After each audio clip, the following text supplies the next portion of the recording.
This is RedBlueBlackSilver, film composer and musician. I'm here with Andrew on Dead Hand Radio.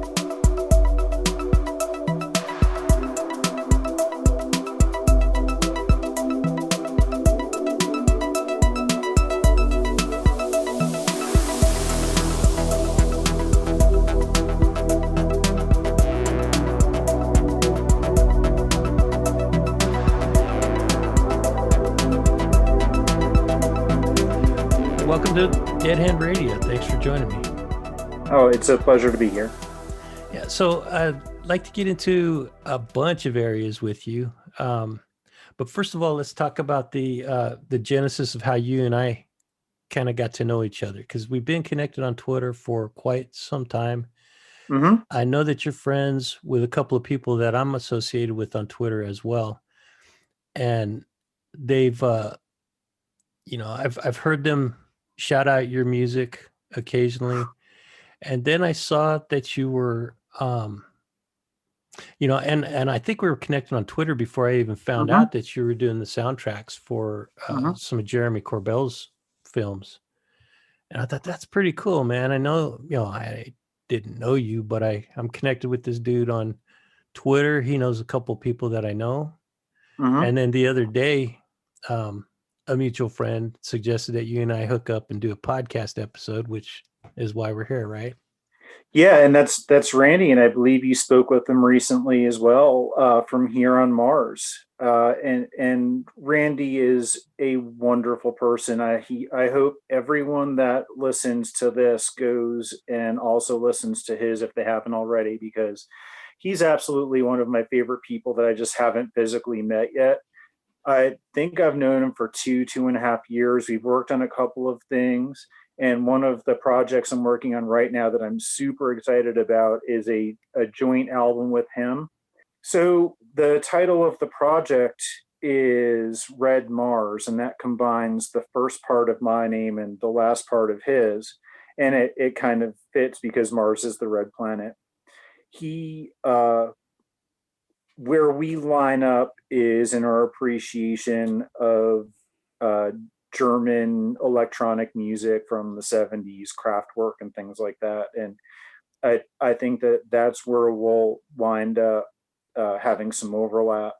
Well, what makes him a good artist, and particularly what I think informs a lot of his lyrics, and I think if he were here, he'd agree, is that he feels everything.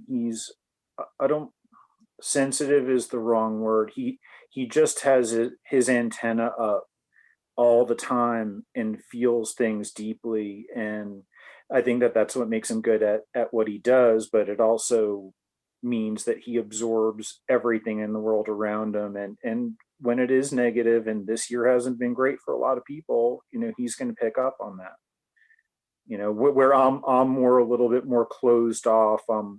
I don't write lyrics. It's easy for me to be a little bit disaffected with things. And, when I speak with Randy at times about things in the world, I think I try to be a settling influence on him, because, I'm always trying to calm him down, and I'm almost a decade older. And, you get to the point where, and it's not that I know more, I just know how to shut things off better, maybe, over time. And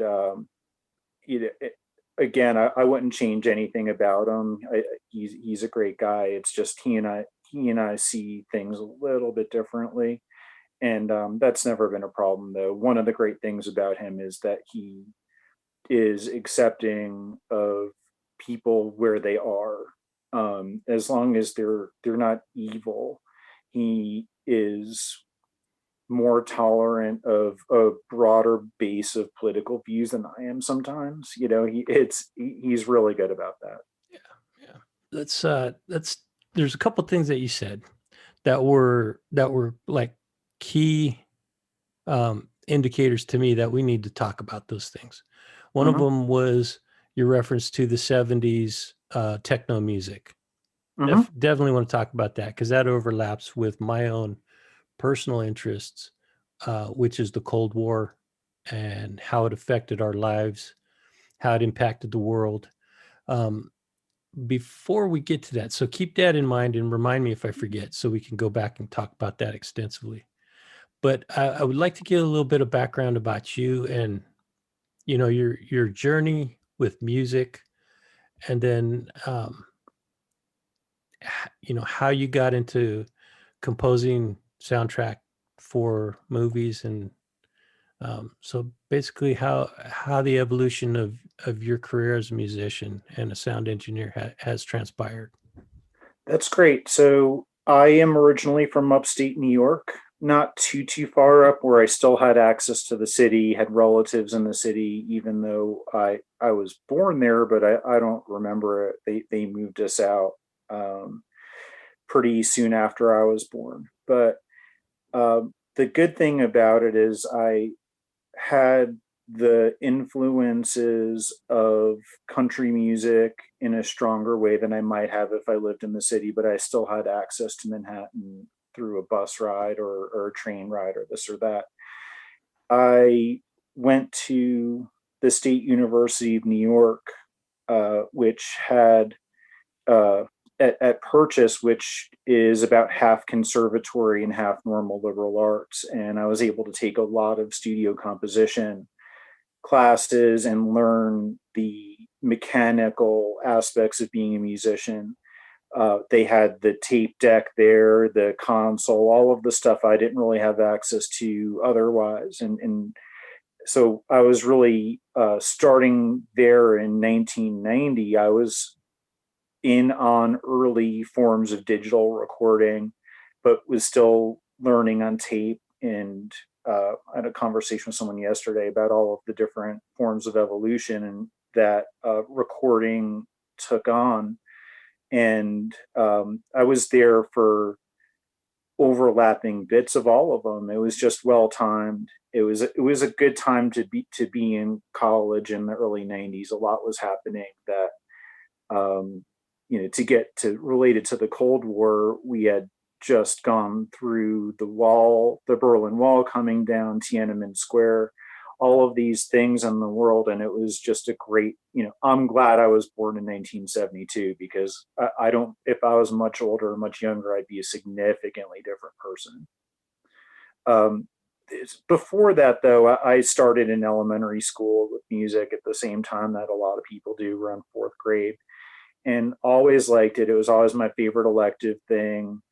I sustained a lot of injuries as a child, and sports weren't really much of an option. I played hockey and things like that, but my interests usually revolved around music after that point because my body couldn't be relied on to not get injured eventually. And then once the injury started accumulating, then it hurts to move around a lot.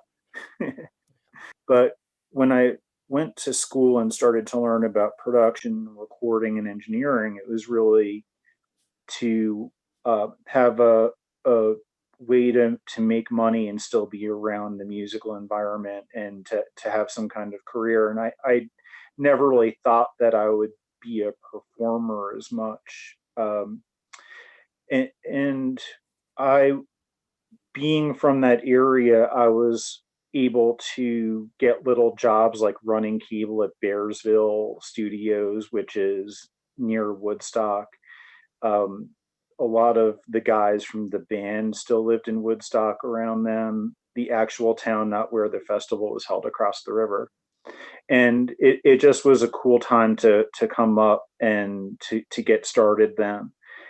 I uh, have had a lot of different aliases that I've performed under, but this is the one that I feel the most at home in. And it's a long story about how I came about to taking on this project. I was in a car accident. My wife and I got rear-ended on the freeway in Oxnard, and I sustained some brain injury and some other injuries, and it really affected my dexterity. And I gave up music between 2015 and 2017. Fortunately, have most of it back, but that's the last bit of skill I'm trying to get back is to try to match Randy in that album. So if I get to that level, I'll feel like I've fully recovered. But I didn't play music from 2015 to 2017 and heard uh, Desert Oracle Radio, which is a radio show that broadcasts on KCDZ 107.7 FM here in Joshua Tree. And it was just an amazing show. I somehow found out about it from the very first episode. I had walked past his office all the time on my way to work, and I was always curious about what Desert Oracle was. I bought the books, found out about the radio show, and I was just a super fan for, 9 or 10 weeks. The first episodes, I would write him in with dumb ideas for the show that I'm glad he didn't actually carry out and do, because they would have been off brand and things like that. But then I decided that I could apply some of what I had been doing for my own healing music in the past to the ambient sounds that he was putting on the show. And the show sounds great before I joined. If you listen to the first 11 episodes before I got involved, they're still fantastic. But what I thought I can contribute was more of a consistent musical style than him getting music from various other sources. And he still does it once in a while, where he'll need something in particular, and we'll grab it. But really, since the 25th episode, it has been 95% my music, and I'm really proud of that. It's a great show. It's about desert life, history, culture. Um, he stays away mostly from current events unless it pertains to desert conservation or something else directly relevant. He doesn't get into, healthcare and stuff like that.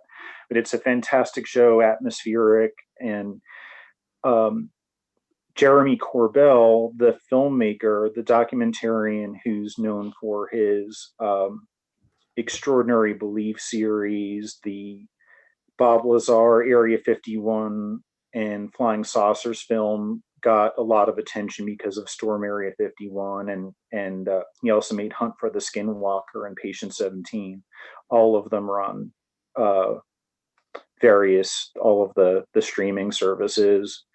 But Jeremy was a guest on Desert Oracle when I first started, and then he was referring to work he was doing on the film that would eventually become Hunt for the Skinwalker.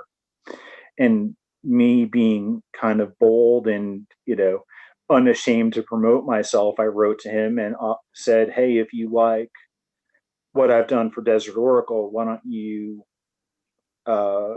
consider putting some of my music in your film? And it wound up really being a good match, and I made all of the music for Hunt for the Skinwalker. I know you've had Jeremy McGowan on the show recently talking about Skinwalker Ranch, so I'm I don't want to get too redundant, but of what your listeners have already heard. But there was a certain tone that film needed to have when you're talking about what's essentially,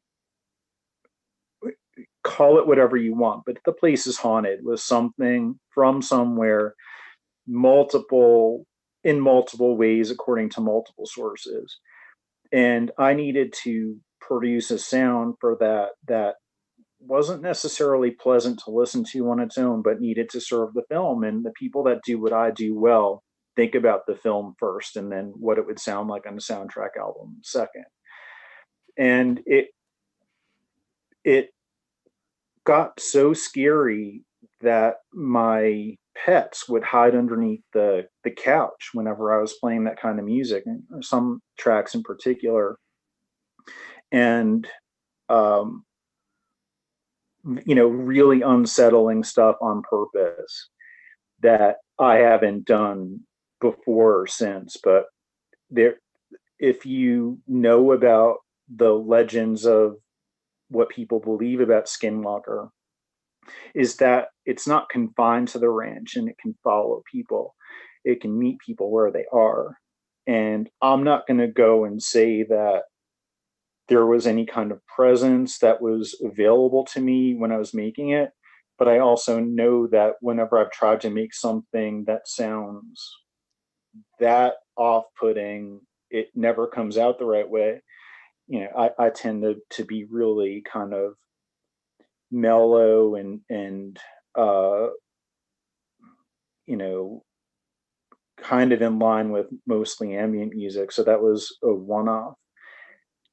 That film came out in September of 2018, and I went to the premiere in Las Vegas, where you are, and then very shortly afterwards, the film about Bob Lazar came out. Bob Lazar, Area 51 and Flying Saucers, and that was also by Jeremy Corbell. I made about a little bit less than half of the music for that. The rest of it was done by Oliver Lewis, Parasomnia. That film, um, on its own merits, got more attention than Hunt for the Skinwalker. It is a little bit more of an advanced film in some ways. But the thing that had it get a lot of attention a few months after it came out, maybe 7 months or so, is when it came out on Netflix the same week that Jeremy Corbell went on Joe Rogan's show and talked about it, the same week that we went to AlienCon. So all three of those things happened in the same week in June. And that wound up getting the attention of Maddie Roberts, who started the Storm Area 51 meme, and then probably a lot of your listeners are at least familiar with that situation, and it wound up getting worldwide attention, and it wound up becoming a real part of the consciousness of the country. And I'm really proud to be associated with that, even in just my little minor way. There have been that film and the attention it got really opened my eyes up. I was already familiar with the UFO community. I already considered myself a part of it, at least an ancillary outside member of it, and more of in a cultural way than as a deep researcher. Certainly, I wouldn't call myself that. But the interesting thing about it is the interaction that I had with the UFO community, mostly because of how I set my soundtracks up. Now, someone might say, well, what does the music really have to do with the substance of the UFO community? It does in my case. My soundtrack albums are made up of the music, but I also dissect and pull out the key lines from the film, so that if you listen to the soundtrack albums in a row, it's sort of like getting a Cliff's Notes kind of digest of the film. And that led to editorial decisions on my part of, okay, well, what lines do I put in and what do I put out? Or what do I leave out? So, given the understandably conspiratorial nature of the UFO community, if I left something out, I was criticized, mostly in DMs, but sometimes a little bit more public, for covering some part up or, engaging in the story. So if they thought that the film had an agenda, they saw me as an extension of that. And so if they didn't like the film, they didn't like the soundtrack in a lot of the same ways. And it wound up with some really interesting interactions with members of the UFO community that were sometimes a little bit frightening and ominous, in that, like the public in general over the last 10 years, when you're able to craft all of your information sources to be exactly what you want them to be, you wind up with a certain set of unchallenged viewpoints. If someone comes along and challenges them, it's not seen as challenging those ideas, it's seen as challenging them personally. And when there would be disagreements, things would get personal almost instantly, because that person felt insulted that their worldview was being messed with. And I got every accusation from being, deep state or CIA. And I understand that Operation Mockingbird does exist. I don't know what state it's in. We do know that the CIA has gotten themselves involved in media and entertainment and pushing an agenda through it. That's not even in dispute anymore. So I understand where people come from. In my case, it happens to be barking up the wrong tree, but I tried to understand why people thought that, and Operation Mockingbird does have a lot to do with it. If your listeners don't know what it is, I encourage you to look it up. It is a CIA program where they got involved in films and TV, and um, some say that they were behind the Scorpion song, Winds of Change, that came out around when the Berlin Wall came out. And there are folks that allege that that entire song was written by CIA staff or contract or some agents or whatever. And I don't even know that that's true, but you can kind of see how people get there, even if sometimes it's overblown and doesn't always make a lot of sense in practical terms. So, and I'm still supplying Jeremy with music. I don't know what it'll be used for, but if I make something that sounds like he might need it someday, I send it to him, and we'll see what happens. Hopefully, there'll be more films coming out. I tend to work where I make things first, and then send it to the person that I think could use it the most, as opposed to sitting down and saying, I'm going to make some UFO music now. I don't really work that way. It's more spontaneous, improvisational than that.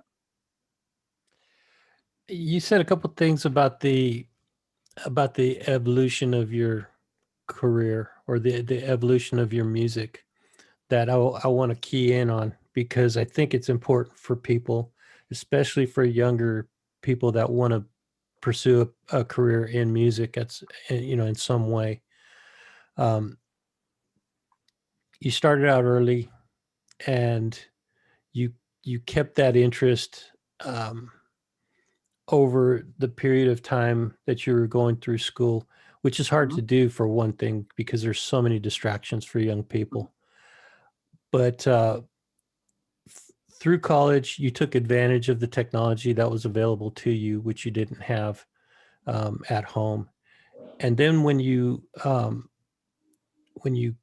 got out of college and started to work in the industry, you weren't trying to go straight to the top of the food chain in that industry. You were willing to work, basically grunt work, carrying cables, cleaning Mm-hmm. offices, just to be around the people that are in the industry, so that you could make those connections, so that you can learn the craft.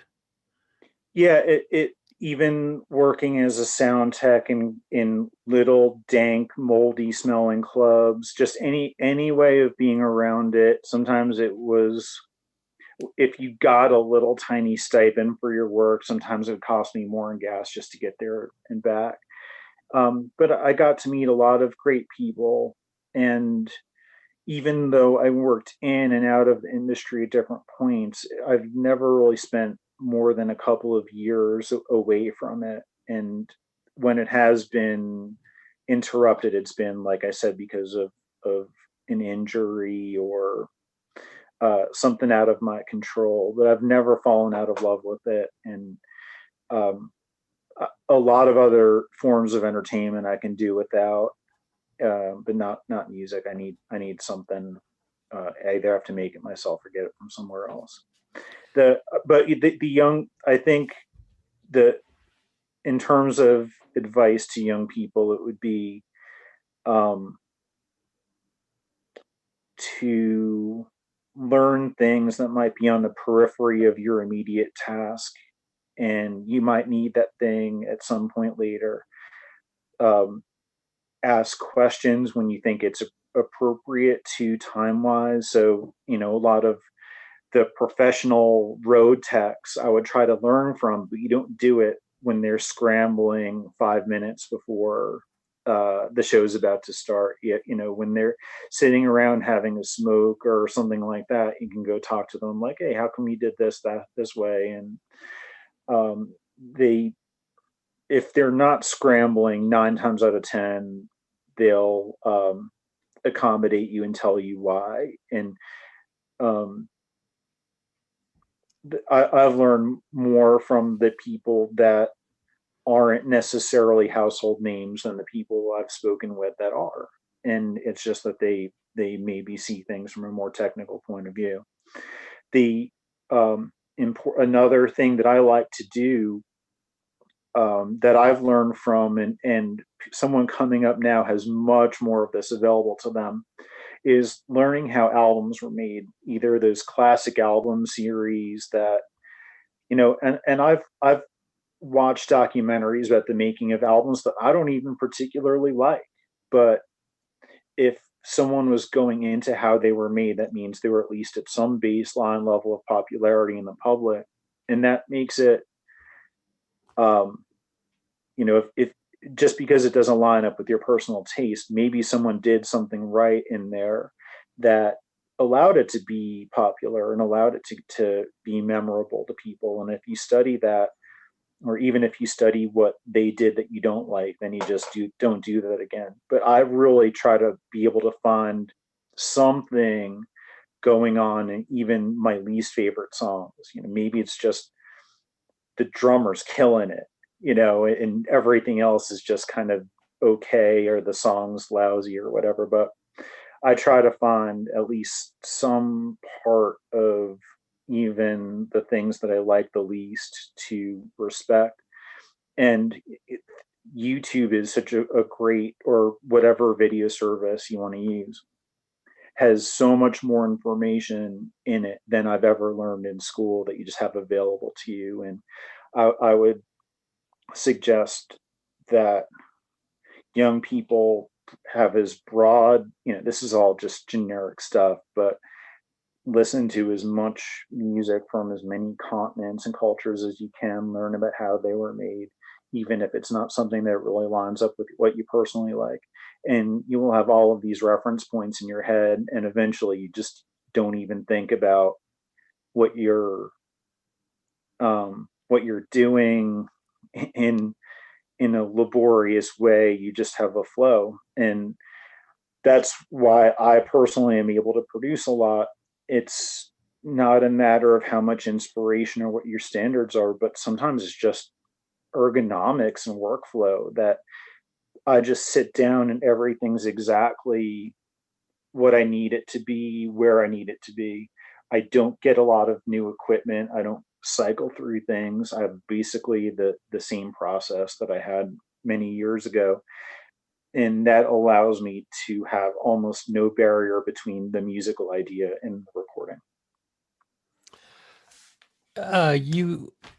You also mentioned throughout your career that there were points in your career, and it was seems like it was pretty early on in the process of building a name for yourself and getting connected with people, that you had the confidence, or I mean, it had to be confidence in your abilities to be able to produce the quality of music that you felt these people would be interested in.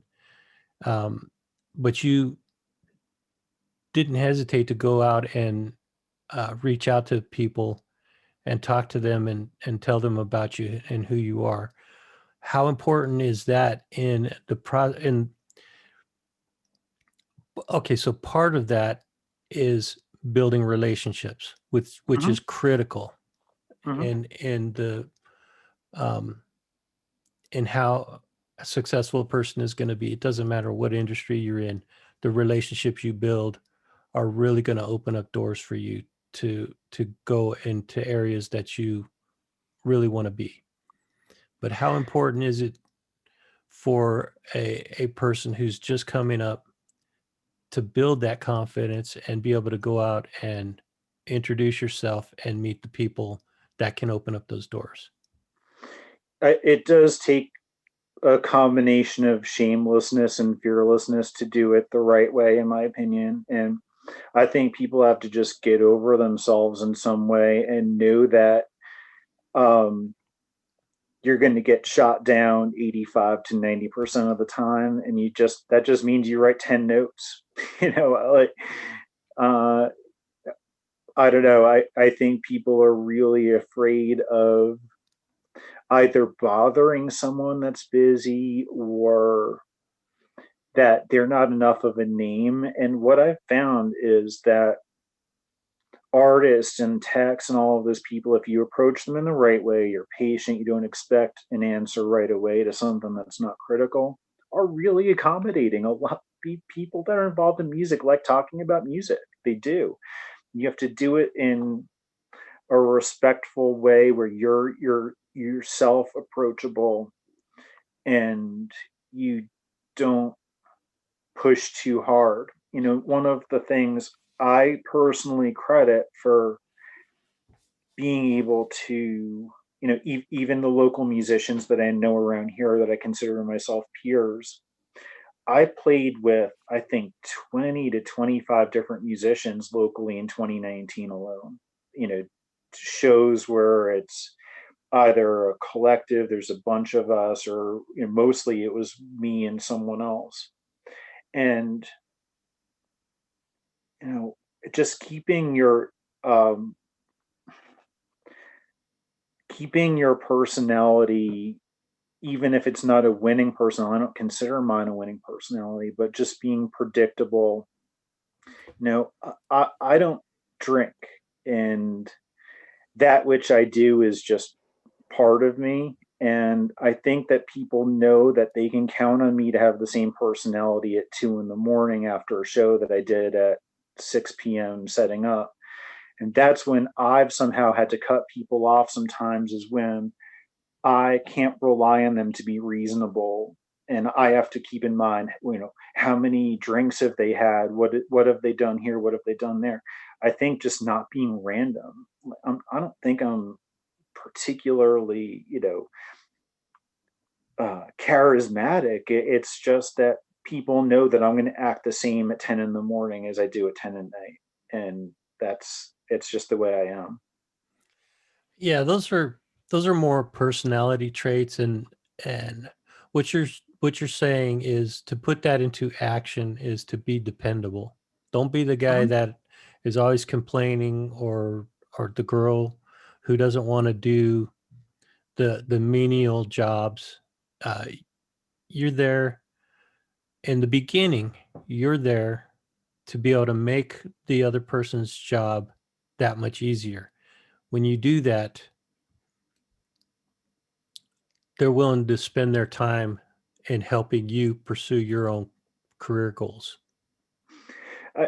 Yeah, I think especially in the modern age when people have the ability to contact through social media so easily a bunch of others, that if you turn someone off, um, you can be turned off forever for a very minor thing because they have 10,000 other people that they can call.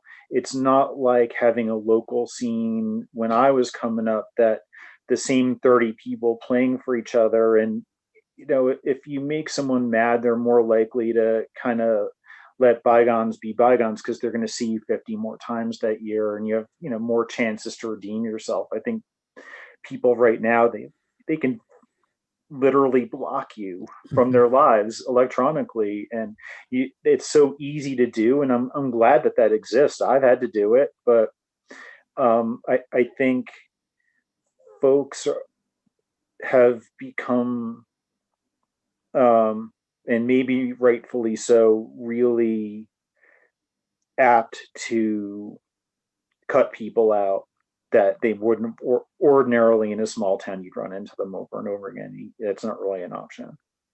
Yeah, good point. So I'd like to rewind it a little bit and get back onto the topic of. I only paused because I've got multiple paths that I want to take. Mm-hmm. The let's go talk about your early childhood as and you were growing up in New York in the Mm-hmm. 70s, which was I mean, you might have been too young to remember the effects and the fallout of the Vietnam era, which was a big um, a big focus of the Cold War era. Um, and then there were some other incidents in the 70s that took place that were highlights or low points, Mhm. such as the Iran hostage crisis. Right. But you're probably a lot more familiar with the events leading up to the inauguration or the election and the inauguration of Ronald Reagan, and then what transpired after that. Is that pretty much accurate? Yeah, I mean, let's go in order because I do Vietnam affected my life in a great many ways, and let's start off with that and kind of go in chronological order. So my father, who's still alive, wonderful guy, um, is a Vietnam vet. He went over, I believe, in 1967, give or take. So, towards when it was getting really, you know, the peak of the violence. And I wasn't born yet, but my experiences in my life have been formed by Vietnam in some really direct ways that I would like to talk about. So, the children of veterans, I think, even if they didn't personally serve, need to be treated as if they served. And again, my dad's a good guy, but it's inevitable that the children of the veterans suffer. And And it would be, just to, yeah, go I'm ahead. sorry to interrupt you, but just to be fair, that needs to extend to the spouses as well. Yeah, absolutely. All family, that's a good point. I'm seeing it from my point of view, but the spouses, yeah, absolutely. If it's worth sending someone to another country to fight, then it's in moral obligation to take care of whatever familial repercussions there are. And I don't even need to get into psychological stuff. People in my generation were, a lot of them were genetically damaged by Agent Orange exposure, and that happened all the way up through the wars today, particularly with the Persian Gulf syndrome and all of those things. We still don't know what happened. And, I have a severe form of color blindness that's unexplained by genetics, to the point where I almost see things in black and white. I can't do electrical work. I'd kill somebody if I mispaired the blue and the purple wire. I can't do stuff like that. I can do soldering and I can repair things, but anything complicated. So, there's, and that's a big related part of doing what I do is to be able to fix stuff. And at a disadvantage. There, I think, but for that, I think I probably would have continued to study more electrical engineering type stuff rather than that.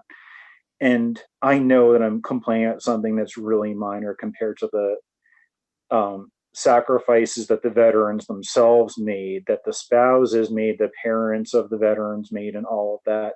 And even some of the other people that were affected by Agent Orange had much more drastic things. But when I think about the war and how it's become documented in the culture and remember historically, it's much more about Apocalypse Now than Coming Home. The film about, I think John Voight was in it, about the struggles that a returning veteran had upon, so Vietnam movies and the culture that revolve around it. Um, if if you make that if you make it to the end of your tour of duty, they never pick up the story after that. And, a lot of the people continue to struggle to this day. And yeah, and I do think that we need to provide those resources at least one generation in every direction. And I believe that the children of veterans should be able to go to the VA. Does that mean we have to ramp up VA facilities and funding and all of that? If we have to multiply it by 10, then let's multiply it by 10. We're not on the gold standard anymore. We can just, this stuff is possible to do. It just takes political will, and it takes the realization that if we don't do it, it's more expensive, because there are a lot of people not participating in the economy because they have disabilities that aren't being treated. It costs us as a country beyond the moral obligation that we have to deal with the ramifications of war. We have an obligation to have as many able-bodied and happy people in the country as we should have, as if the war didn't happen. And yeah, it's a lofty goal and would take a pretty significant restructuring of the Department of Defense and the Veterans Administration. But there are a lot of people my age that didn't get drafted, didn't enlist, and they're still affected by it. And that it wasn't their choice. And even if it was their parents' choice or not, I think when we start to learn more about neurology and that matures as a science, we're going to realize that there are entire generations of veterans' children that have neurological problems and all of these things that maybe we haven't even detected yet. There was some kind of set of lawsuits and stuff meant to correct that in the 80s for Agent Orange specifically. And I don't know that that was really effective enough, because I don't even think that all of the disorders were known, the different ways that could manifest itself, and how long it can stay stay in your body, even if it's not the chemical can't be tested. It affects DNA, and just my heart goes out to the veterans, of course, but I think as a society we're not really weighing the true cost on all of the associated people. Fair points, and I don't want to really go down that avenue as too deeply, because I first of all, I 100% respect your opinion. Mm-hmm. And this is not a debate. This is not it's not an intense inquiry. Mm-hmm. It's just two people getting to know each other. Yep. And if I were to either try to dispute what you were saying, it would sound like a debate. If I were trying, if I added to what you were saying, it would sound like piling on. Yep. I'd rather just leave it there and say what you said is valid, 100%, and then we can leave it there and move on. There is one good movie that did illustrate the treatment of veterans when they came back from the Vietnam War, which I think anybody who's interested in that period should look for and check out. And it was a movie with Tom Cruise called Born on the 4th of July. I'm very familiar with it. It's a fantastic film. I believe Oliver Stone made it. I think you might be right. Yeah, I didn't. Yeah. I forgot about that, but I was very disappointed Tom Cruise didn't get an Academy Award for his performance in that film.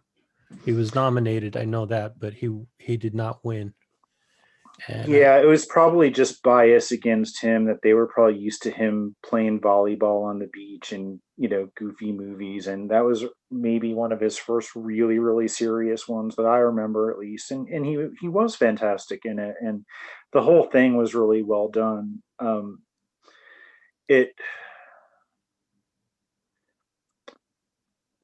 What that film, uh, okay, that dealt with a visible disability, and True, the but it also dealt with the treatment of veterans mhm, by the public, which is not mhm, something you see represented in films very often. mhm. Um, It's true, and I think it was really honest. And yeah, I believe that if I believe Oliver Stone made it, and I also think that he did serve in Vietnam. So it was something that he could probably relate to directly. And yeah, I agree with you that if your listeners haven't seen it, it's worth seeing.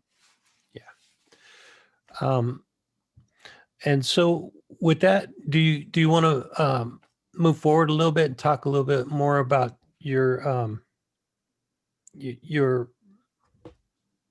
how your life or how the world was impacted around you by events pertaining to specifically the Cold War, the conflict between Soviet Union and the U.S. Sure. So um, from a political standpoint, you're correct that my political awareness started around the election of Ronald Reagan, and um, uh, his campaign, started probably in 1979. When I started hearing about him kind of flexing on the Soviet Union. I don't remember exactly when he called them an evil empire, but the whole tone of his campaign, and especially his early presidency, was really hawkish, and that jived with even cultural events like the 1980 Olympics. There was just a really strong um, cultural demonization of the Soviet Union in the 1980s. That, hey, I'm not getting into whether that was the right thing to do or not. I'm just talking about what happened. There was Red Dawn, all of the stuff, and it wasn't like handled like it was in the 70s with um, spy films and stuff like that. It was about how normal people in everyday life felt like they had to soldier up and participate in this thing. And even though I don't know if it really directly relates to the Cold War, but one of the formative things I remember from the early to mid 80s was the bombing in Beirut in maybe 83. 83, right. That was when I think the people that were born around when I did lost a lot of innocence, because it was one of the things that you saw on television that was just so tragic and made no sense to any of us, and seemed so random. There's no declared war. I was aware of the hostage situation, but by the time Reagan became elected, I think that they were released the next day or something like that. There was no mass casualty like there was with Beirut, where Beirut, I don't even think I knew what Lebanon was at the time. So that was something that I think isn't talked about enough as a world event, because it was really significant, and I would say very traumatizing for people my age that were 11, 12 years old enough to know what was happening but too young to process it accordingly. And a lot of other stuff was happening culturally, like the film The Day After Tomorrow was a The day TV after. film. The day after. The day after, sorry, yes. Thank you for correcting me on that. The Day After, uh, I think, was around the same time period, and that goes back to the idea I just talked about the ordinary civilian person at home in Kansas was suddenly a combatant, in this thing. And I think that while the Cold War did exist in the 70s, I think that there was an effort, whether concerted or not, to make the person at home in the 80s feel like they were part of that and contributing to it. That's the most patriotic period I remember, other than September and October of 2001. I remember people being fired up about the Soviet Union. Nikolai Volkov, the heel in World Wrestling Federation, was I think that the symbol of the Soviet Union, and people love to see Hulk Hogan, the real American, beat him up. And I think all of that was really all part of a cultural shift to hawkishness coming out of the 70s into the 80s. Yeah, that's really interesting insight. And for somebody, if you're going off of memory of your experience, man, you had some pretty next level awareness as a little dude. Because for me, I do remember some of those things affecting me on a primitive level, down Mm-hmm. deep down in my spirit. I was fearful, but I was also intrigued by the things that were going on around us. Um, I didn't analyze it uh, like that until I got much older. Um, but yeah, it certainly was a time of, and that whole period, the Cold War. Some people say that it extends back to 1917 with the Russian Revolution. Mm-hmm. I personally think it's more focused on the period of 1945, right at the end of World War II, until the collapse of the Soviet Union in 91. Yeah, I mean, I'm with you. I don't buy the thing about 1917. If you know the history of the 1920s, Herbert Hoover and the United States basically fed Russia or fed the Soviet Union. Were having a horrible wheat famine, and we shipped millions and millions of pounds of food over there. And it's Hoover's known for one thing and only one thing now. And I'm not saying he shouldn't be known for the Depression, but he did organize the effort to feed millions of those people. We were their allies in a lot of different ways for years and years after that. No, it wasn't really until Yalta that they started to flex on each other. And it's yeah, I think it's, if someone tries to portray the United States as inherently anti-communism from the get-go, I think that is ahistorical, and it has an agenda, because it's ignoring things. Yeah, and it is easy to cherry pick which events you want to focus on for Mm-hmm. your thesis. To be able to prove um, your point of view, Yeah, and to leave out. And both sides do that. I mean, in especially in the media, you see okay. I don't really want to go down that road. I don't want to talk about current mm-hmm, day events, because there's a lot of there's too much mm-hmm, division in the country because of that stuff. All I would want to say at this point is to leave it at this, and say that the period of the Cold War, as we know it, as I look at it, mm-hmm, is the 45 to 91 mm-hmm, period, and it impacted generations, multiple mm-hmm. generations of people, and it still to this day impacts us in some ways.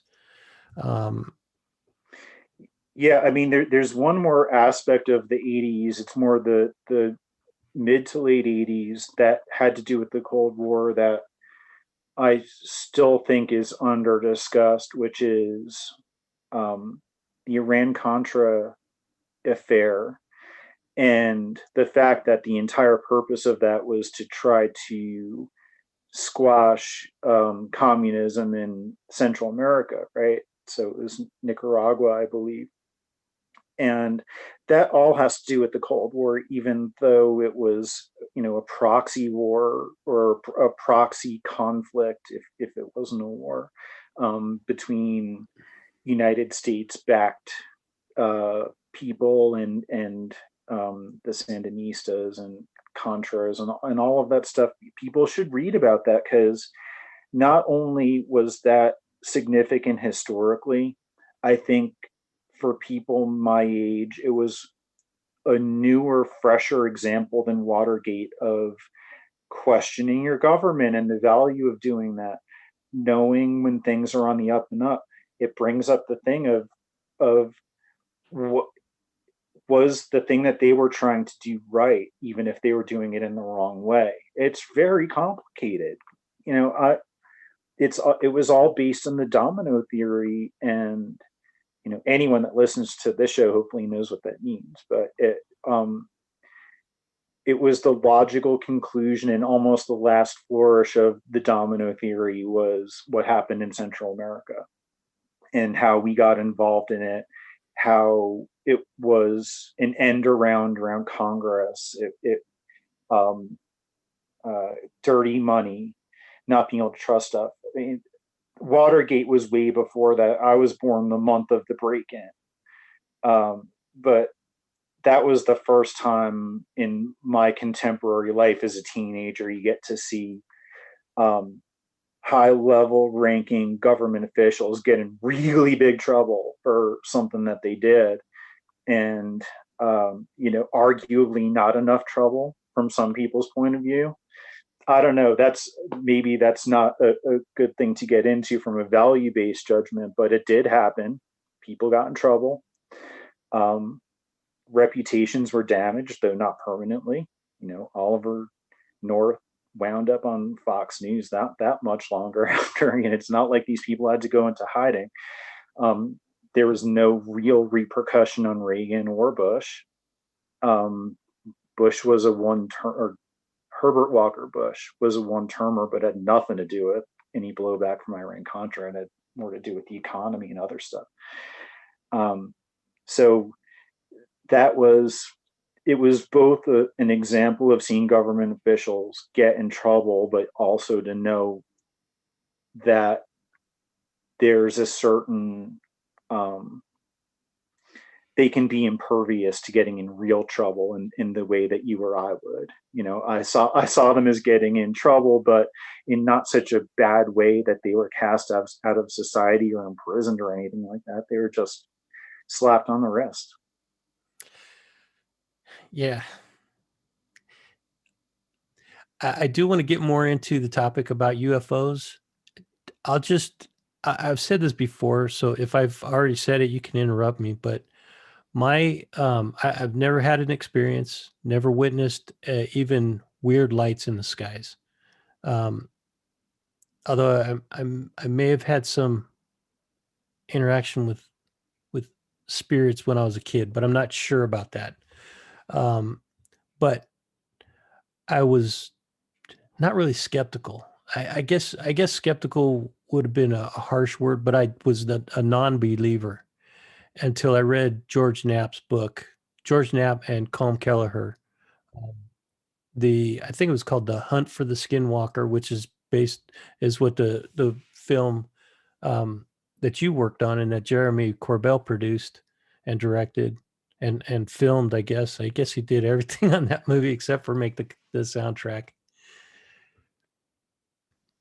Hunt for the Skinwalker, the book, I read shortly after it came out. I was stuck in the Denver airport, snowed in overnight. I was able to get into the bookstore just right before it closed, had to quickly grab something, didn't know what I was getting myself into.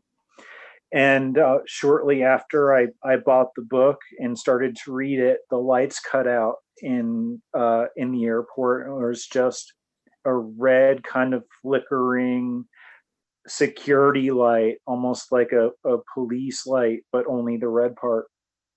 And it really set the mood for reading that book. I was bleary eyed and tired, and just wanted something simple and it wound up being so interesting that I read it all night long until it was over. And um, it definitely did change how I saw experiencers, because the book was so detailed and well researched and careful, and I think that George Knapp writing it along with Dr. Kelleher was really smart, because it added some academic punch to the situation. And even though NIDS and all of those people are scientists, the fact that Dr. Kelleher, who I only met for a second, um, and don't know personally at all, um, really added, I think, a lot of weight to that story in a way that I think made it a little bit harder for people to dispute, even though they did anyway.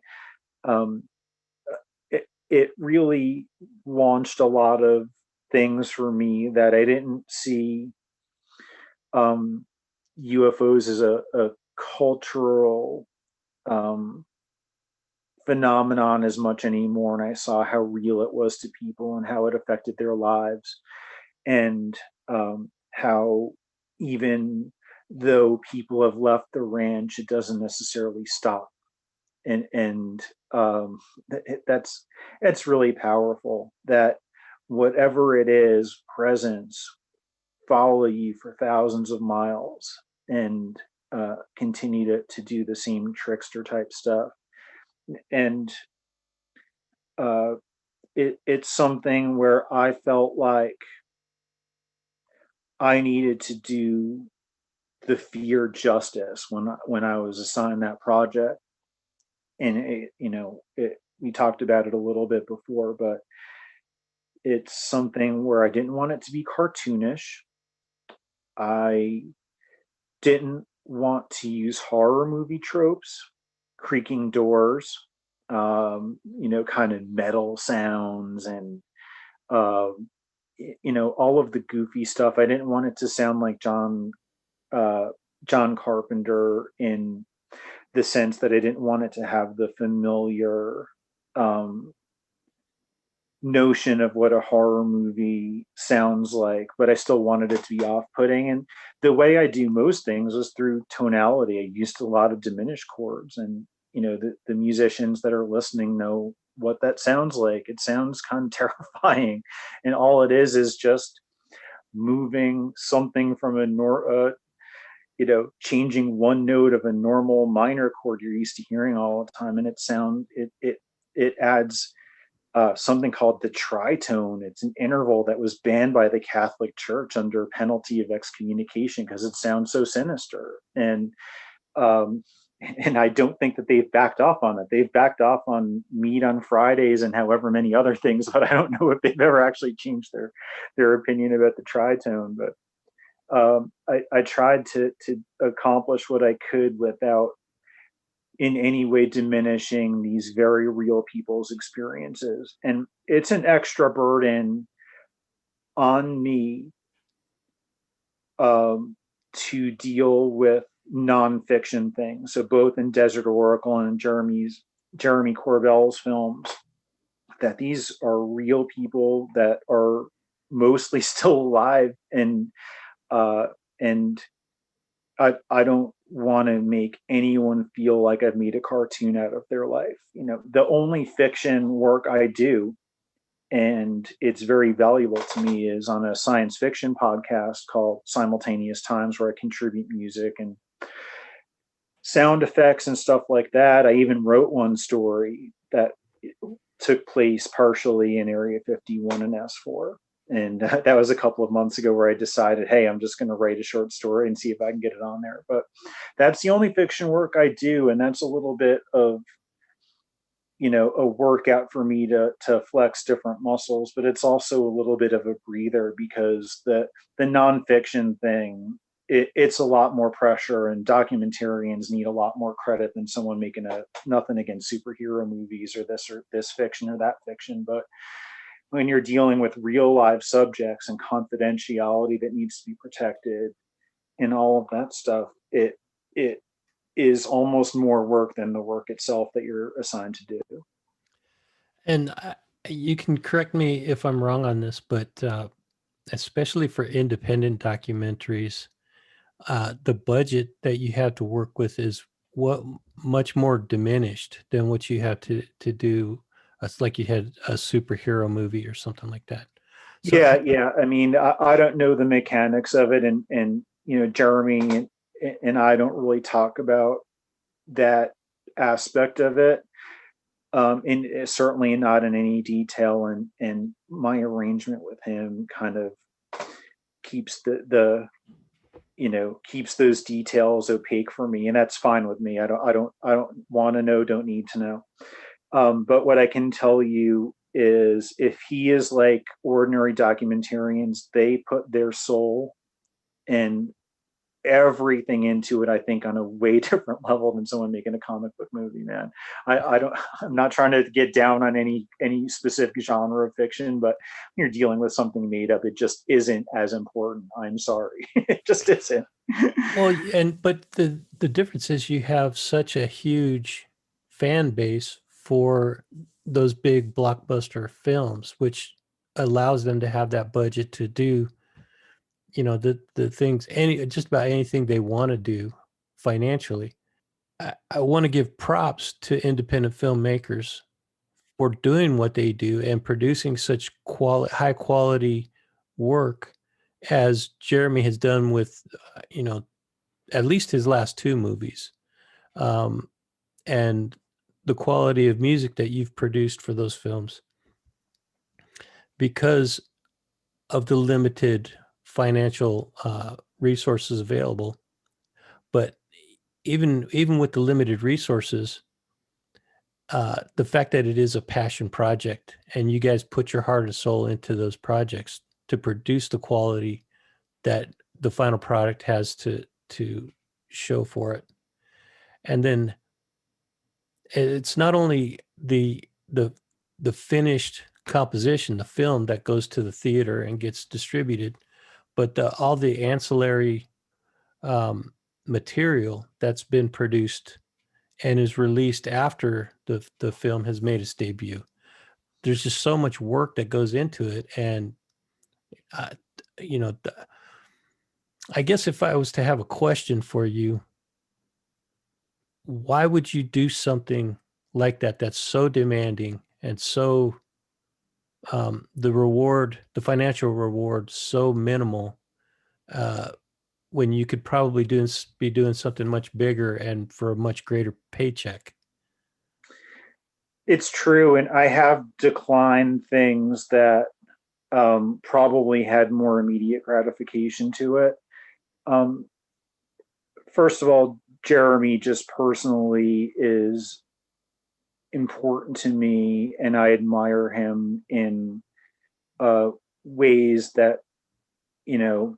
I just want to leave it at that. That I think that he's an incredible person as well as an incredible filmmaker. He inspires me every time I listen to all of his interviews, not because I want to like learn something. It's because I just find him an endlessly fascinating person.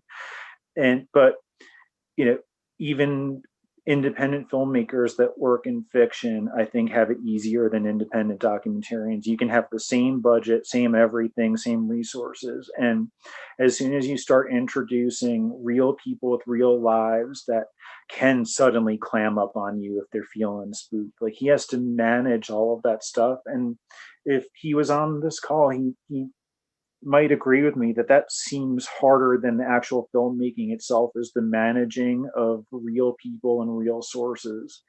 And that's something that I love independent fiction film. It's great, I'm glad it's around, but it's just a way easier job than what he does. And then for just to go back to me personally, um, the most interesting stories to me are the true ones. I mean, I love the science fiction show I work on because the writing is so good and so groundbreaking and all of that, that I think it does sometimes portend reality or reflect it. Um, but ordinary fiction, it's just not as interesting to me personally. And I'm not trying to um, be down on what anyone else does, but just truth is stranger than fiction is a very common cliche, but I really do think that it's often true. Yeah, and what when we first started talking about this particular topic, we mentioned that well, at least in my opinion, and I think you share this, but the real focus of the UFO community should be on the experiencers. Let the disclosure people who want to pursue that avenue, let them go after it full bore and leave it to the journalists and the people in the administration or the people in Congress to work it out, to work out the details of that, and yeah, let them. I do think that there needs to be pressure put on the military to bring forward the evidence that's going to let the greater public know that these things exist. Mm-hmm. Uh, but that's not really where my interest is. That's not where my focus is, and it seems to me that that's kind of where the angle you're coming from too. I mean, it's got to have both.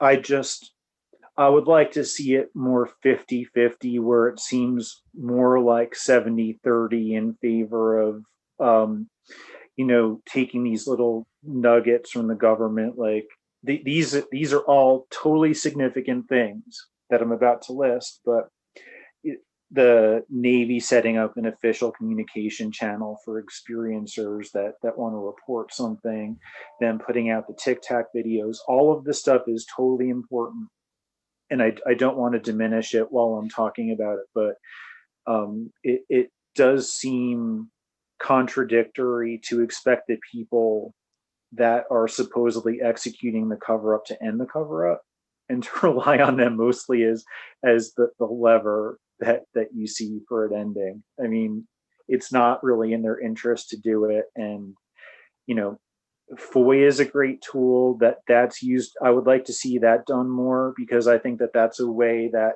even if you just file so many FOIA requests that you get them to accidentally give you something that they didn't mean to. I know that that's happened before, and but at the same time, talking to the people is, I think, a little bit under uh, underutilized right now. Yeah, there's less interest, it seems. Even among the UFO community, there's people that are doing it. Don't get me wrong; it's not being completely ignored, but there's a handful of really well-known stories or experiences um, that we hear about over and over and over. And unless you really delve into it and do your own research, finding other experiences outside of those core experiences is almost difficult to do. I mean, you really have to dig deep and almost start talking to people yourself to start to hear um, more of these experiences. And I'll tell you Yeah, something that through my own, it's not research, it's not investigation, it's probably not even work, but through my own interest in this topic, just by reaching out to people and talking to people, I've started to formulate some conclusions. I wouldn't actually say that they're conclusions because they're not final, but mhm, I've come to some understanding about this aspect of the UFO subject. I'm not going to give that away because that's mhm. still an ongoing process. But um, okay, take a step back for a minute. What you said about Jeremy, I totally get that. I've never met him in person, never even talked to him, but seeing his persona, his public persona, he seems to me that seems to be a real person. What he's projecting in his interviews seems to be his real personality. It doesn't seem like it's a fabricated persona.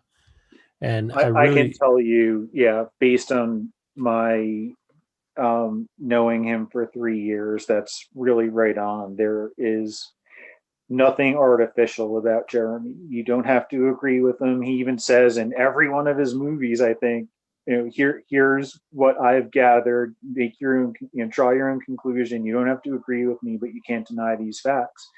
And I think Hunt for the Skinwalker, the film he made, is as close to that 50-50 ratio of going, he definitely talks about the DOD 22 million spent on the ranch. He definitely talks about government sources. He starts off the film that way, but he also spends a lot of time talking to people that live in the Uinta Basin about what they've seen, what they've experienced. And I think that I really encourage people to not only watch that on Hulu and Amazon.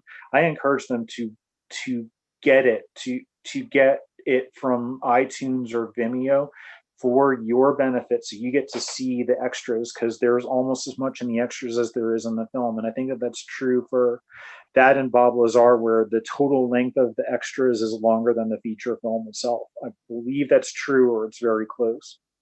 Not everything can make it in. I mean, Hunt for the Skinwalkers over 2 hours. It's a really long film to maintain people's attention throughout.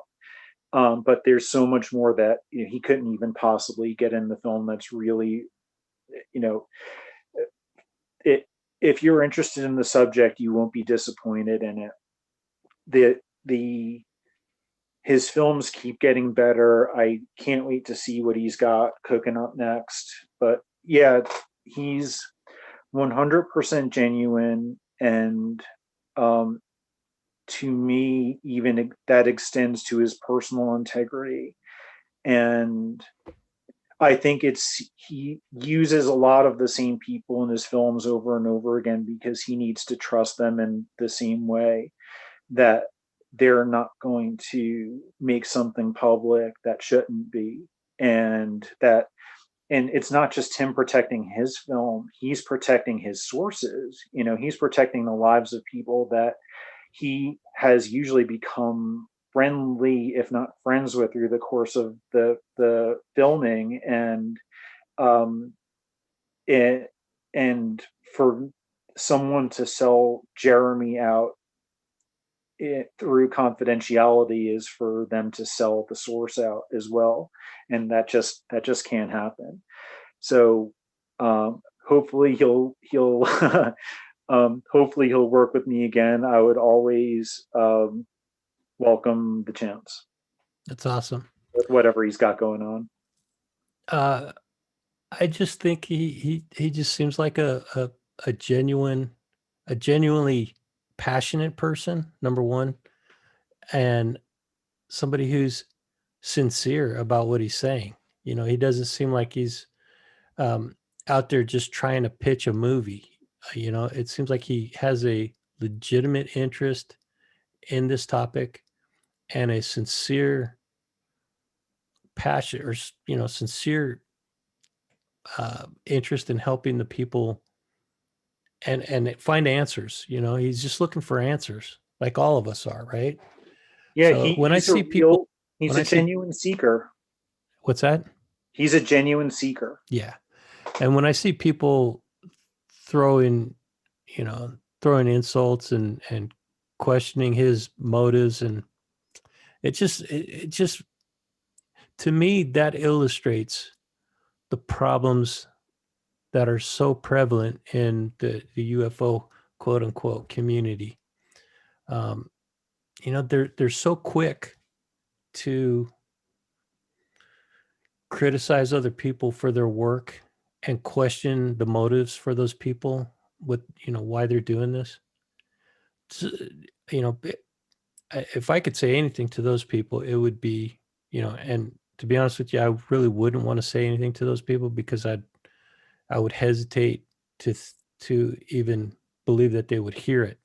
Hmm. But the one thing that I would say is just stop criticizing other people's work and start doing your own work. If you don't like what somebody else is saying, don't put that out there publicly. Just go do the work yourself and find the answers for yourself.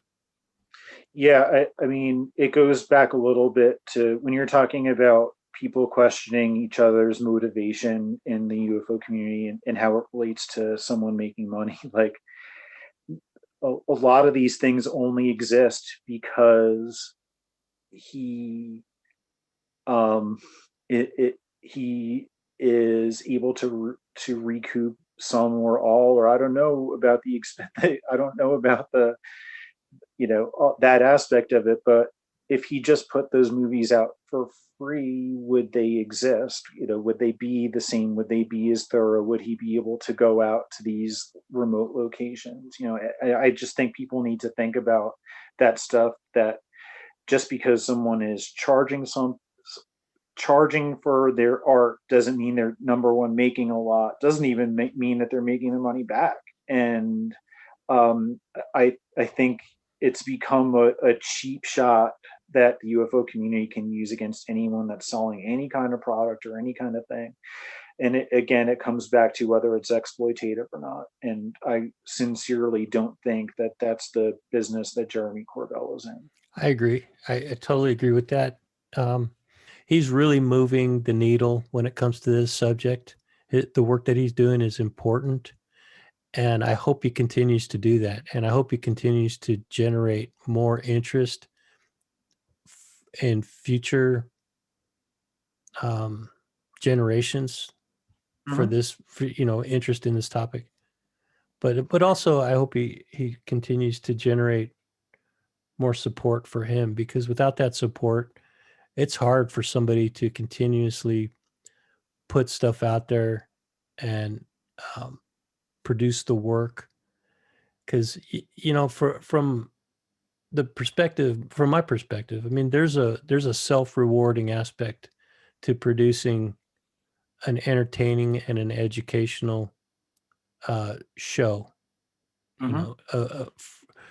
Whether it's music, podcasting, filmmaking, painting, there's a self-rewarding aspect to it. But without positive feedback from other people, it's almost like, I don't know, you just need that positive feedback. Do you agree?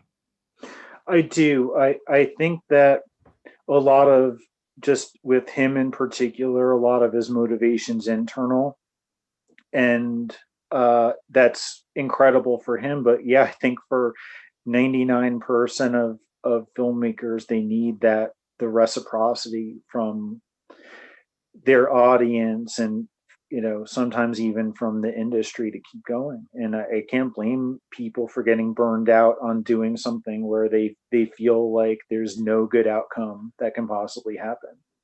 Can you I talk can you talk a little bit about it from your personal perspective? Producing as a music producer, Mhm. how hard is it for you to continuously create new and interesting work without having some feedback from the audience or from an external source? I mean, I wouldn't really know in this project what that's like, because I am I receive so much positive feedback from people, and I really have throughout. I mean, filmmaking is tough because you're doing all of this work and you might not get that feedback for a year. You might be a year or more into the labor of the project before anyone can give you that positive feedback. But when I make something for Desert Oracle Radio on a Monday morning, and then it runs on the next 3 4 days later on that Friday, and then 5 minutes after the episode ends, and then I get all of these messages from people, that really has, you know it's been really instrumental in me thinking that I'm doing the right thing. And um I do have that instant gratification, or almost instant gratification, from it. And you know a lot of it's really hard to make money on any kind of art right now, so I don't really see it as that. But yeah, the positive feedback means a lot to me. It really does. And I think and it's not vanity. It's more like it kind of tells me what to do again as opposed to what to stop doing. And you know, a lot of people responded to one particular piece in the last episode of Desert Oracle Radio, and that signals to me that that is a good avenue to go down. You know, it's going to be a different piece of music this time versus next time versus the time after that, but in terms of genre and feel and atmosphere, that tells me that that's what the people like. And over 3 years and almost 100 episodes, you get really good at calibrating, you know, what works and what doesn't. Ultimately, um, Ken Lane, who is the host and editor and everything else on that show, is the arbiter of what sounds good in the show, what makes it in, what he thinks is matching the aesthetic. But he can't place what I don't give him. You know, he can play something I've given him already, but and he can always download it from another source. But where it generates is with me, and you know, he gets to decide what runs and when. But I'm the one that is, you know, in tennis terms, serving, because it's just it just happens chronologically that way. You obviously have an interest in this topic, and it's almost impossible in this day and age, unless you're, you know, not unless you're living under a rock, to not have some kind of cross paths with the UFO subject. But have you ever had any personal experiences with this type of phenomena? It wasn't until last year that I was 47 years old, and my wife and I were driving in the car, and we both saw the same thing, or else I might not have even believed my own eyes. But it was just, it's the simplest kind of sighting of lights in the sky that you can describe. Something going impossibly fast along the border of the, you know, kind of where the park border is. So Joshua Tree National Park is this giant east to west border that runs parallel to the highway, and the lights were zooming at a speed that no landcraft could ever approach, so low to the ground and silent.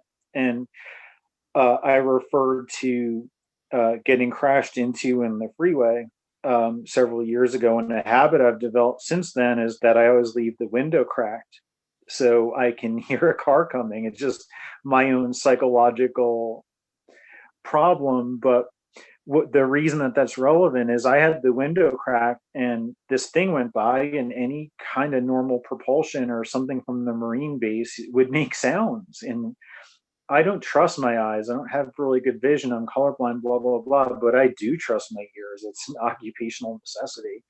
And I didn't hear anything. It was too close to us, going too fast and too quiet. Could not be anything from this planet. And my wife had the same exact thing coming from it. So, you know, I was well into, you know, my own little part of being a part of UFO culture before I had my own experience. But my attitude towards experiencers has not changed one iota, because I have the same respect for them and the same assumption that when I hear someone's story, unless they've been proven to be fraudulent in the past, I just tend to believe them, because I think it's a mistake not to. There are people that have discredited themselves by falsifying things and getting caught or this or that, and that's different. But you know, when someone talks to me at an event or a premiere or a convention, or they write me a DM or something like that, I just got to go with, you know, until I have more information, I assume that everything that they're saying is on the level, because I think it's a mistake not to. Yes, it is, because you can multiply the trauma that a person has experienced by being dismissive of them, especially if they're looking at you as a person, that they think is someone they can express or impart their experience to. There's a reason that a person would come up to you and tell you that. Mm-hmm. Now, in my case, it would be because I prompted them to share their experience. Mm-hmm. So for me, in my role as a curious person and prompting somebody to share their experience, it would be unconscionable for me to dismiss their experience. Uh, are we okay? Yeah. Okay. Every time I see you look over there. No. I was just checking the time because I've got to wrap up by 12. Oh, okay. We got I 5 didn't minutes. notice how close we were getting. Sorry, I didn't realize uh, that we had actually burned through to over 2.5 hours already. Oh no, it's great. A little bit was the interruptions and stuff, but no, I think it's just a good conversation. Absolutely. Um, so then what I would like to do is we could wrap it up right here. But before I let you go, I want to give you an opportunity to let people know if there's something that you're working on that you would like to bring attention to, and how can people get in contact with you if they wanted to. So I'm constantly putting out recordings, albums. I would say two things that I have going on all the time are Desert Oracle Radio and Simultaneous Times. Those are both, you can find them wherever you find podcasts. I have a Bandcamp site. It's redblueblacksilver.bandcamp.com, or you can just go to redblueblacksilver.com. It'll get you there either way. But I have so many soundtrack albums, live recordings, studio recordings, uh, everything that you could want. I put out to take advantage of pandemic time. I put out 20 different weekly mixes, which are sometimes background pieces from podcasts you wouldn't hear otherwise by themselves, and at normal listening volume. Other things I've done. So there's really anyone that wants to hear music that's different that you can work to. Often that's my favorite feedback I get from people, is that they're able to write creatively or work, and to be able to kind of tune out the world. And that's what I really want to help people doing, whether it's adding atmospheres to a radio show or a podcast or a film. I just want to add tonality and atmosphere to anything that crosses my path, even the standalone albums. It's something that my music is never going to impress anyone that wants to hear Eddie Van Halen, solo ripping stuff. There's enough of that out there. Mine is a little bit different. Yeah, your music is cool, man. I Thank you. appreciate what you're doing. um, you said that you go to conventions? I know the conventions are shut down. There is one coming up in Laughlin in February. Do you have any plans to go to that one? No, I've only gone to two, and they've both been, as an extension of the work with Jeremy. So it's not like I'm going to them all the time. I went to Contact in the Desert once, I believe, in 2018, and then I went to Alien Con in LA last year in June, I think, of last year. It's not something where I'm doing those a lot. If Jeremy asks me to go and help support the team, if I can logistically make it, I do. I do have a lot of travel anxiety from the various life experiences, so I can't make everything. But if he wants me to go to Laughlin, I'd love to go because it's a cool place. I like Laughlin a lot, just even by itself. That Nevada is the state I would live in if I weren't here. I love it. It's got everything I love about the desert, and who knows, that might be where I wind up if some of the current trends continue, that maybe I get priced out. Maybe that's where I go by choice. I don't know. But it kind of seems like Nevada might be in my long-term destiny, even though I love the Mojave Desert, the part of the Mojave Desert I'm in. I love Joshua Tree. I barely ever leave. I don't even go to Palm Springs more than once or twice a year. I'm so content here, but you can never rely on you and a place being compatible forever. But if I had to bug out, if like somehow the authorities didn't want me in California anymore, I would be so perfectly happy in Nevada. And Laughlin's a great area, so hopefully I do get to go to that thing. That'd be great. Yeah, if you do, let me know, because I'm thinking about going there. It's only a 90-minute drive for me, and Yeah, I'm really seriously thinking about going, and it would be my first convention to go to. I mean, the whole vibe of Nevada. I was an Art Bell listener for so long, and until he passed in on Desert Oracle Radio. When he passed, we did a little tribute to him. Just Nevada seems, other than this area where I was meant to be. I was texting with my mom recently, and she said, "Is there anything that you miss about the East Coast?" And I really, other than individual people, I'm a desert person. I really feel that in my core, that it's inspirational to me. I've never been as creative. I've never been as happy. I've never been as much a part of a community. I was recovering from a car wreck when I first moved here, and I didn't know a lot of people for the first couple of years. But as soon as I put my pinky toe into the local culture, I was completely welcomed and immersed in it, because it's not about who you know and who you are and how much money you have here. It's really, if you're contributing to the culture and not exploiting it, and you're not making a lot of enemies around town, then you're going to find yourself with a lot of collaborators. And I play until the pandemic, played a lot of shows with a lot of people, and often with the same people over and over again.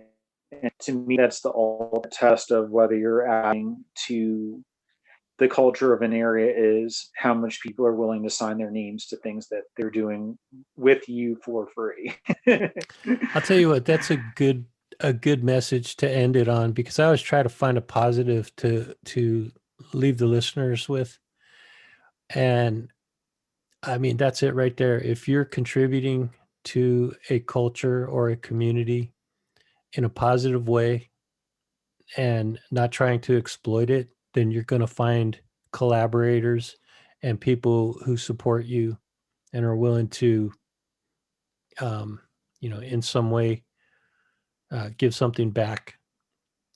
So I think Yeah, that's I hear from people in other parts of the country that oh, you're in LA, or you're within a couple of hours of LA. It's easier there. No, it has nothing to do with being a couple of hours from LA. This could have happened in Indiana, could have happened anywhere. I reached out to my local documentary filmmaker. The fact that we're sort of in proximity to LA we're not in the industry, we're not Hollywood, we're not nothing. It has nothing to do with that. So whether you're in Indiana or Massachusetts, find your local filmmakers, find your local collaborators. If you're a musician, you want to get into film music, there's a whole subgenre of music of people making soundtracks to films that don't exist. And that's great. It's a great exercise and all of that. But for every one of those people, there's a director or sitting in Starbucks writing their screenplay. Find that person, and like, do it for real. Work with that same person if you can over multiple films, so you can go, you don't run climb. You want to like come up together, come up in accordance with people, work with them year after year. I've been working with the same people for 3 years. Randy, Desert Oracle Radio, Simultaneous Times, and Jeremy.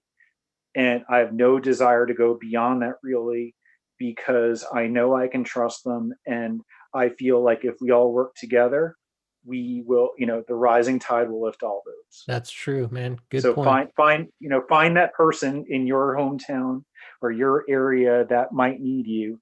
Right. If you have to write, 20 notes to get one little bite of of positivity back, then just do that. Really. Good message, man. Well, with that, Red, I think it's a good place to leave it. I would like to invite you back on at some point in the future if you're open to that. Oh, of course. Yeah. And until then, thanks for joining me on Dead Hand Radio.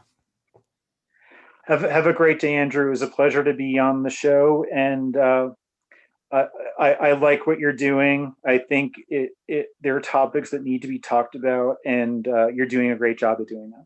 Thank you, man.